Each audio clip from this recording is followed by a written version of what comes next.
Alright, probably really shouldn't have that shorting out on my Game Changer controller that I'm working on here. Just made a bit of a eureka moment. I had a separate, like if you look there, 2 off transistors. They're both IGBTs, I guess you would call them, but nonetheless, the second one is over here, which is actually the clamp transistor. It was not doing a good enough job. I don't think it was even really working. It was, once it got activated, it was conducting straight to the gates with bypassing the gate resistors nonetheless. But unfortunately, there's a voltage drop across an IGBT, and that was making it really not do its job very well. So I just put a bypass, this little yellow jumper, straight from one of the, it's actually from a via that jumps across underneath that other transistor, right to gate, and that made it work. So now I'm going to actually run a double pulse test. I've got this sorted out pretty well. This should be 1000 amps. Let's zoom out here. Let's have a look. First, well, look, you can see this little tiny dip there. That is actually the clamp engaging, which is meaning it's working.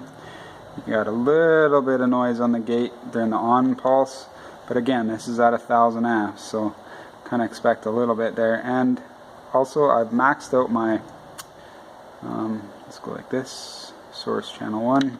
I've maxed out my current sensor right about there. Oh, actually, it's not. My current sensor is rated for, you know, like we're just over 1000 amps. It's 1.748 millivolts per amp. The current sensor is rated for 950, so it's right just past that. I've pushed these a little past that before. I don't think it's the current sensor. What it is the cap is running out of energy. It's an 800 microfarad cap, sorry. Let's just zoom back here. We'll get one more. Go. So yeah, you can see that curve at the top, especially if I get rid of this. It curves and it goes straight, and right here it's flattened out, but it's still on, like the gate is still on, so current is still flowing, but unfortunately the cap has no more energy left to give in it, so all the current's more or less just coming from the battery. It's, well, battery combined with the cap, but the cap just doesn't have enough to push the current any higher than that. So what I'm going to need next is more cap. Now, I won't add another polyring cap. What I'll do is I'll try an electrolytic before the polyring cap to help buffer it, like maybe another 500 microfarads, sorry, or a 500,000. I have to see what I have at home. Nonetheless, I can turn this up a bit more.